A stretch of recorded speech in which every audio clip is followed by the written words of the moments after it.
ক্ষণজন্মা নেতা হিসেবে উল্লেখ করে প্রধানমন্ত্রী শেখ হাসিনাকে চিঠি পাঠিয়েছেন যুক্তরাষ্ট্রের প্রেসিডেন্ট ডোনাল্ড ট্রাম্প। যুক্তরাষ্ট্রের প্রেসিডেন্ট ডোনাল্ড ট্রাম্পের আয়োজনে এতে যোগ দেন প্রধানমন্ত্রী Sheikh Hasina. With an eye toward changing business as usual. Sheikh Hasina বাংলাদেশে নেই, উল্টে সেখানে মাথাচাড়া দিয়ে উঠেছে মৌলবাদ। অন্তর্বর্তী সরকারের প্রধান উপদেষ্টা মোহাম্মদ ইউনূস দেশের স্থিতাবস্থা আনতে এক প্রকার ব্যর্থ। এরই মাঝে বাংলাদেশে আওয়ামী লীগের ফেসবুক পেজে পোস্ট করা হয়েছে ঈদ উপলক্ষে শেখ হাসিনার বার্তা। শেখ হাসিনা বলেছেন, প্রিয় প্রধান উপদেষ্টা ডক্টর মোহাম্মদ ইউনূসকে আরও 5 বছর বাংলাদেশের ক্ষমতায় দেখার দাবি উঠেছে। সোমবার জাতীয় ঈদগাহ মাঠে ঈদ উল ফিতরের নামাজ শেষে প্রধান উপদেষ্টার সাথে কুশল বিনিময়ের সময় উৎসুক জনতা এমন দাবি তোলেন।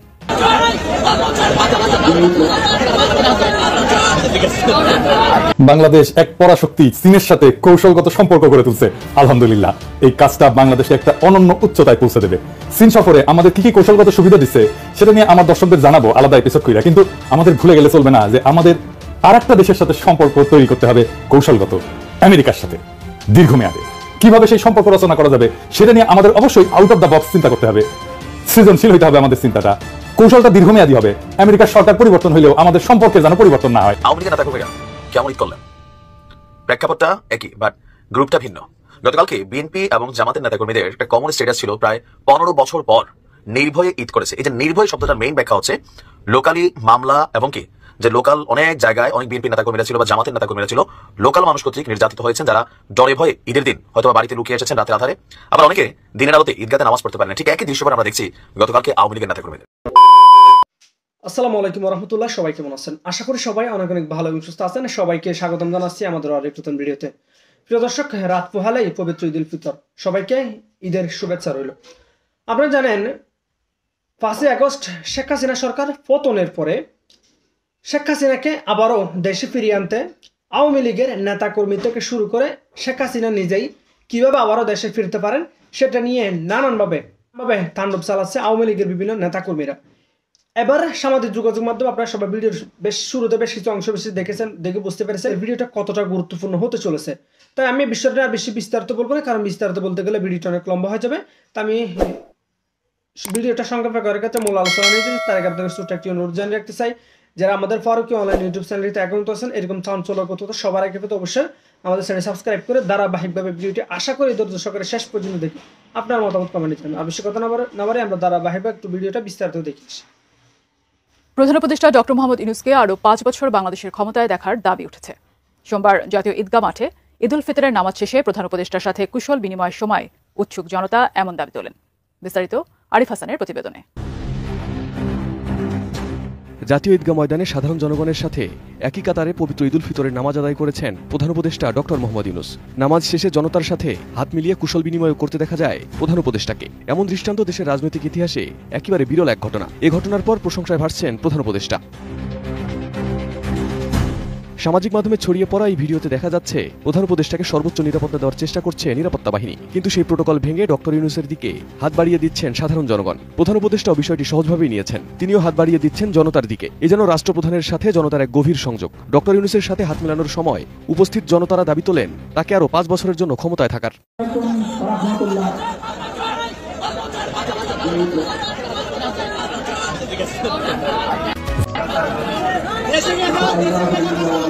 এর আগে গত 29 মার্চ প্রধান উপদেষ্টা ডক্টর মোহাম্মদ ইউনূসকে নিয়ে সামাজিক মাধ্যমে একটি পোস্ট করেন জাতীয় নাগরিক পার্টি এনসিপির উত্তরাঞ্চলীয় মুখ্য সংগঠক সার্জিস আলম। সেই পোস্টে তিনি ডক্টর মোহাম্মদ ইউনূসকে আগামী 5 বছরের জন্য বাংলাদেশের একটি নির্বাচিত সরকারের প্রধানমন্ত্রী হিসেবে পাওয়ার আকাঙ্ক্ষার কথা উল্লেখ করেন। সার্জিস লেখেন, প্রফেসর ডক্টর মোহাম্মদ ইউনূসের মতো একজন স্টেটসম্যানকে 5 বছরের জন্য বাংলাদেশের একটি নির্বাচিত সরকারের প্রধানমন্ত্রী হিসেবে পাওয়ার আকাঙ্ক্ষা আমার আজীবন থাকবে। যদিও সার্জিসের সেই পোস্টের পর দেশের রাজনৈতিক অঙ্গনে শুরু হয় নানা আলোচনা সমালোচনা। মূলত 5 আগস্টের পরিবর্তিত প্রেক্ষাপটে ডক্টর মোহাম্মদ ইউনূস সরকার প্রধানের দায়িত্ব গ্রহণ করার পর রাষ্ট্রের বিভিন্ন খাতে সংস্কারের উদ্যোগ নেওয়া হয়। আগামী ত্রয়োদশ জাতীয় সংসদ নির্বাচনের আগে প্রয়োজনীয় সংস্কার শেষ করবে অন্তর্বর্তীকালীন সরকার। এর মধ্যে রাজনৈতিক দলগুলোর মধ্যে নির্বাচন বনাম সংস্কার দ্বন্দ্ব প্রকাশ্যে এসেছে। নতুন দল এনসিপি ও জামায়াতে ইসলামী সংস্কার প্রসঙ্গে একমত হলেও বিএনপি দ্রুত নির্বাচনের দাবি তুলেছে। ইতোমধ্যে অন্তর্বর্তী সরকার একাধিকবার সম্ভাব্য নির্বাচনের সময়সীমা ঘোষণা করেছেন। তাদের পরিকল্পনা অনুযায়ী চলতি বছরের ডিসেম্বরের মধ্যেই জাতীয় নির্বাচন অনুষ্ঠিত হওয়ার কথা। তবে রাজনৈতিক দলগুলোর মতপার্থক্য এবং অন্তর্বর্তী সরকারের প্রতি জনগণের সমর্থনের বিষয়টি বিবেচনায় নিয়ে অনেকে প্রশ্ন তুলছেন, আদৌ ডিসেম্বরেই নির্বাচন হবে নাকি আরও পিছিয়ে যাবে, এখন সেটাই দেখার অপেক্ষা। বাংলাদেশ এক পরাশক্তি চীনের সাথে কৌশলগত সম্পর্ক গড়ে তুলছে। আলহামদুলিল্লাহ, এই কাজটা বাংলাদেশকে একটা অনন্য উচ্চতায় পৌঁছে দেবে। চীন সফরে আমাদের কি কি কৌশলগত সুবিধা দিচ্ছে সেটা নিয়ে আমার দর্শকদের জানাবো আলাদা এপিসোড কইরা, কিন্তু আমাদের ভুলে গেলে চলবে না যে আমাদের আর একটা দেশের সাথে সম্পর্ক তৈরি করতে হবে কৌশলগত, আমেরিকার সাথে দীর্ঘমেয়াদে। কিভাবে সেই সম্পর্ক রচনা করা যাবে সেটা নিয়ে আমাদের অবশ্যই আউট অফ দ্য বক্স চিন্তা করতে হবে, সৃজনশীল হইতে হবে আমাদের চিন্তাটা, কৌশলটা দীর্ঘমেয়াদী হবে। আমেরিকার সরকার পরিবর্তন হইলেও আমাদের সম্পর্কের যেন পরিবর্তন না হয়, আমাদের সফট পাওয়ার বাড়বে। এভাবেই সূক্ষ্ম ব্যালেন্স কইরা আমাদের চলতে হবে। আমাদের অঞ্চলে আমরা এমন দেশ দেখছি যারা চীনের বলয়ে ঢুকে আমেরিকা থেকে দূরে সরে গেছে। একমাত্র পাকিস্তানি এই অঞ্চলে চীন আর আমেরিকার সাথে সেই 70 দশকে যুগপৎ একই রকম ভালো সম্পর্ক রেখে আসছিল, সে আরেক গল্প। তবে মনে রেখেন, আজকের চীনের পরাশক্তি হিসাবে উত্থানের পিছনে পাকিস্তানের ভূমিকা আছে। 1971-এ পাকিস্তান চীন আর আমেরিকার সম্পর্ক তৈরিতে কাজ করছিল। এটা অন্য আলাপ, যাই হোক, সে আলাপ আজকে না। আমরা আজকে আলাপ করব কিভাবে আমরা চীনের সাথে সুসম্পর্ক রাখাও আমেরিকার সাথে একই মাত্রায় ভালো সম্পর্ক রাখতে পারি। যদিও আমরা জানি যে প্রফেসর ইউনুসের আমেরিকান লবির সাথে ভালো সম্পর্ক আছে, বাট স্টিল এইটা আমাদের একটা গুরুত্বপূর্ণ বিষয়, কারণ প্রফেসর ইউনুসকে তো আমরা চিরজীবন পাবো না। কিন্তু আমাদের এমন একটা আমেরিকার সাথে সম্পর্ক তৈরি করে রাখতে হবে যেইটার বেনিফিট আমরা যুগ যুগ ধরে পাবো। কি সেটা? আসেন সেই আলাপটা করি। আমেরিকার সাথে সম্পর্ক উন্নয়নের সময় আমাদের মাথায় রাখতে হবে এমন একটা কৌশলের কথা যা ট্রাম্পের একটা অন্যতম প্রধান নির্বাচনী প্রতিশ্রুতির সাথে যুক্ত, যে নির্বাচনী প্রতিশ্রুতিকে আমরা পূরণ করার ক্ষেত্রে সাহায্য করতে পারি ট্রাম্পকে। কি হইতে পারে সেটা? আমরা ট্রাম্পের যে নির্বাচনী প্রতিশ্রুতি পূরণ করতে পারবো তা হচ্ছে আমেরিকার বাণিজ্য ঘাটতি পূরণ। না, আমরা সব দেশের সাথে না, বাংলাদেশের সাথে আমেরিকার বাণিজ্য ঘাটতি পূরণ করতে পারি। আমেরিকা থেকে বাংলাদেশ আমদানির চেয়ে রপ্তানি 3 গুণ বেশি করে। মানে 2022 সালে বাংলাদেশ যুক্তরাষ্ট্র থেকে $283 কোটি পণ্য আমদানি করছে, যা দেশের মোট আমদানির 3.7%। একই অর্থ বছরে বাংলাদেশ থেকে যুক্তরাষ্ট্রে রপ্তানি হয়েছে $780 কোটি পণ্য। এটা দেশের মোট রপ্তানি আয়ের প্রায় 20%, 19.2%। এটা আমাদের শুনতে ভালো লাগে, তাই না? আমাদের ভালো লাগবে, কিন্তু আমেরিকার কি শুনতে ভালো লাগে? আমরা তোমাদের থেকে কিনি এত বেশি, তোমরা কেন আমাদের থেকে কম কেন? এটা তো আমেরিকা বলবে, তাই না? আমরা ইন্ডিয়া থেকে বেশি কিনি আর বেশি কম ইন্ডিয়াতে, এদিকে আমাদের ভালো লাগে না তো আমরা বারবার মনে করাই দিই না এটা। আমরা বলি পর্বত সম বাণিজ্য ঘাটতি ভারতের সাথে, তাই না? তাইলে তো আমরা কিছু কিনলেই পারি, তাই না? জি না, যা কিছু কিনলে হবে না, আমাদের এমন ভাবে কিনতে হবে যা আমাদের লাগে, প্রতিনিয়ত লাগবে অনন্তকাল ধরে, আর আমরা সেইটা কিনবো। ওই জিনিস যেখানে উৎপাদিত হয় সেই অঞ্চলের সিনেটর কংগ্রেসম্যানদেরকে যুক্ত করব এই বাণিজ্য প্রক্রিয়ার সাথে। এই সিনেটররা তাদের অঞ্চলের বাণিজ্য বাড়ানোর জন্য কাজ করবে, আর তারা আমাদের রাজনৈতিক বন্ধু হয়ে উঠবে। এই রাজনীতিবিদদের মধ্যে ডেমোক্রেটরা থাকবে, রিপাবলিকানরাও থাকবে। আমরা বাংলাদেশ ইস্যুতে সেই স্টেটগুলোর বাই পার্টিজান 2 পার্টিরই সাহায্য পাবো, কারণ একা কথা বলে, তাই না? তো কিভাবে আমরা কাজটা করব? বাংলাদেশ আমেরিকার কৃষি প্রধান রাজ্যগুলোর সাথে সরাসরি চুক্তি কইরা খাদ্যপণ্য আমদানি বৃদ্ধি করবে, যা আমেরিকান রাজনীতিবিদদের সমর্থন আদায় সাহায্য করবে। এই সমর্থন কাজে লাগায় বাংলাদেশ রপ্তানির জন্য আমেরিকার বাজারে বিভিন্ন সুবিধা, যেমন ট্যারিফ হ্রাস, কোটা বৃদ্ধি, এগুলো নিশ্চিত করবে। পাশাপাশি আমদানিকৃত কাঁচামাল প্রক্রিয়াজাত করে তৃতীয় দেশের রপ্তানি বাড়ায় বাণিজ্য ভারসাম্য উন্নত করা হবে। এই কৌশল ট্রাম্পের বাণিজ্য ঘাটতি কমানোর নীতির সাথে সামঞ্জস্যপূর্ণ হয়, এটা বাংলাদেশের জন্য রাজনৈতিক লাভ বয়ে আনবে। এই পরিকল্পনায় যাওয়ার আগে আমাদের দেখতে হবে কেন আমরা আমেরিকার কৃষি পণ্য বেছে নিলাম, কেনই বা আমেরিকার সাথে সম্পর্ক উন্নয়নের জন্য এই কূটনীতিতে লিপ্ত হইতে চাই। আমাদের একটা জিনিস এখানে বুঝতে হবে, আমেরিকায় হার্টল্যান্ড বলে একটা জায়গা আছে, মানে আমেরিকার হৃদয়। আমেরিকার এই হৃদয়কে আমরা কেন বিজয় করতে চাই? পবিত্র রমজান মাসের শেষে এসেছে ঈদ। ভারতের প্রতিবেশী রাষ্ট্র বাংলাদেশে এবার অস্থির পরিস্থিতির মধ্যেই ঈদ উদযাপন হচ্ছে। শেখ হাসিনা বাংলাদেশে নেই, উল্টে সেখানে মাথাচাড়া দিয়ে উঠেছে মৌলবাদ। অন্তর্বর্তী সরকারের প্রধান উপদেষ্টা মোহাম্মদ ইউনুস দেশের স্থিতাবস্থা আনতে এক প্রকার ব্যর্থ। এরই মাঝে বাংলাদেশে আওয়ামী লীগের ফেসবুক পেজে পোস্ট করা হয়েছে ঈদ উপলক্ষে শেখ হাসিনার বার্তা। শেখ হাসিনা বলেছেন, প্রিয় দেশবাসী, আসসালামু আলাইকুম, ঈদ মুবারক। সবাইকে পবিত্র ঈদ উল ফিতরের শুভেচ্ছা। ঈদ উল ফিতর মুসলিম উম্মাহর সবচেয়ে বড় ধর্মীয় উৎসব। পবিত্র রমজান মাসে সিয়াম সাধনার পর ঈদের আনন্দে মুখরিত হয় সমগ্র মুসলিম বিশ্ব। আত্মশুদ্ধির মাস শেষে সমস্ত ভেদাভেদ ভুলে ঈদের আনন্দে মেতে ওঠে মুসলমানরা। বাংলাদেশে এই উৎসবে শরিক হয় সব ধর্ম, বর্ণ, জাতিসত্তার মানুষেরা। বাংলাদেশে এই উৎসব এই অঞ্চলে শত বছরের ধর্মীয় সম্প্রীতির ঐতিহ্য বহন করছে। আনন্দের এই দিনে আমি প্রাণ ভরে আল্লাহর কাছে প্রার্থনা করি আমার দেশের জন্য, দেশের অভাগা মানুষের জন্য। এই দেশের গরিব দুঃখী জনগণ যখনই দুবেলা পেট পুড়ে খেয়ে আরেকটু ভালোভাবে বাঁচবার চেষ্টা করে, তখনই এই স্বাধীনতা বিরোধী এবং দেশ বিরোধী শত্রুরা ষড়যন্ত্রের ছক আঁকতে বসে। বাংলাদেশ বিশ্বের বুকে মাথা উঁচু করে দাঁড়ালে যাদের গাত্রোদ্দাহ হয় তারাই ষড়যন্ত্রে মেতে ওঠে। বাংলাদেশের 54 বছরের ইতিহাসে বারবার সেটারই পুনরাবৃত্তি ঘটছে। এবং তারা মেতেছে ধ্বংসোল্লাসে। স্বাধীন সার্বভৌম বাংলাদেশকে নিশ্চিহ্ন করার প্রকল্প তারা হাতে নিয়েছে। দেশের সার্বিক পরিস্থিতিতে সেই আশঙ্কারই পদধ্বনি শোনা যাচ্ছে। ঈদের উৎসবে মানুষের ঐক্যে, মানুষের জাগরণে সেই শঙ্কাকে গুড়িয়ে দিতে হবে। মানুষকে ঐক্যবদ্ধ হতে হবে এই ভ্রাতৃত্বপূর্ণ ও সম্প্রীতিময় সমাজ ও দেশ রক্ষায়। আমি জানি এবারের ঈদ আনন্দে সবার শরিক হওয়া হবে না। বিগত প্রায় 8 মাসে বাংলাদেশে ধর্মীয় সংখ্যালঘুরা নির্যাতনের শিকার হয়েছে। দখলদারদের আগ্রাসন থেকে রক্ষা পায়নি মাজার, দরগা, শরীফও। বাংলা ইসলাম প্রতিষ্ঠার 800 বছরে এমন নক্কারজনক ঘটনা ঘটেনি। আইন শৃঙ্খলা পরিস্থিতির চরম অবনতির সঙ্গে সঙ্গে অর্থনৈতিক মেরুদণ্ড ভেঙে গেছে। বন্ধ হয়ে যাচ্ছে পোশাক শিল্প সহ উৎপাদনমুখী শত শত শিল্প কারখানা। ঈদের এই সময় প্রাপ্য বেতন এবং বোনাসের দাবি জানানোর পরিণতিতে নির্যাতনের শিকার হয়েছেন শ্রমিকেরা। নিরীহ ও বিপন্ন মানুষ সহ বাংলাদেশ আওয়ামী লীগের নির্যাতিত কোটি নেতাকর্মী আজ আমার মতোই আপনাদের সাথে ঈদ করতে পারছেন না।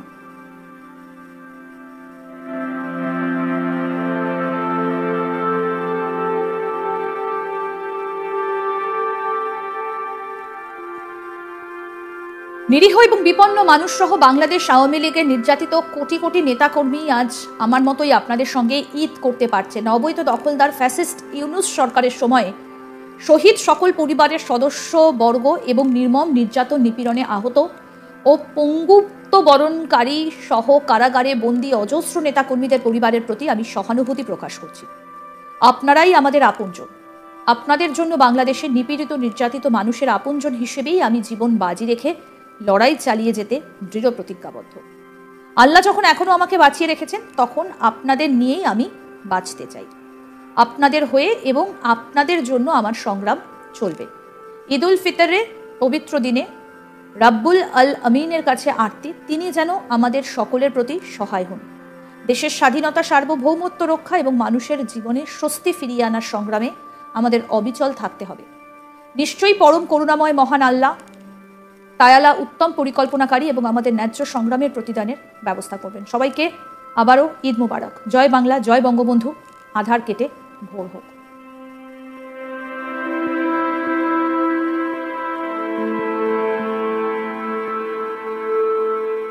প্রসঙ্গত বলি, শেখ হাসিনা বাংলাদেশ থেকে বেরোনোর পর সেখানকার অন্তর্বর্তীকালীন সরকারের প্রধান উপদেষ্টা হয়েছেন মোহাম্মদ ইউনূস। তার নেতৃত্বে বর্তমানে চলছে বাংলাদেশ। কিন্তু সময় যত এগিয়েছে ততই অবস্থা খারাপ হয়েছে বাংলাদেশে। সংখ্যালঘু হিন্দুদের ওপরে চলছে আক্রমণ, হামলার শিকার হয়েছেন আওয়ামী লীগের নেতাকর্মীরা। একই সঙ্গে মোহাম্মদ ইউনূস দেশ চালাতে ব্যর্থ বলেও অভিযোগ উঠছে বিভিন্ন মহল থেকে। অন্যদিকে আবার পাকিস্তানের সঙ্গে যোগাযোগ বেড়েছে বাংলাদেশের। এরই মাঝে কিছুদিন আগে প্রকাশ্যে এসেছে চাঞ্চল্যকর তথ্য। ইউনূসদের বিরুদ্ধে বড়সড় অভিযোগ তুললেন শেখ হাসিনা। তাকে বলতে শোনা গেল, ইউনূস আর তার লোকজন মিলে অর্থ পাচার করে বিদেশে পাঠাচ্ছে, সমানে চুরি করে যাচ্ছে।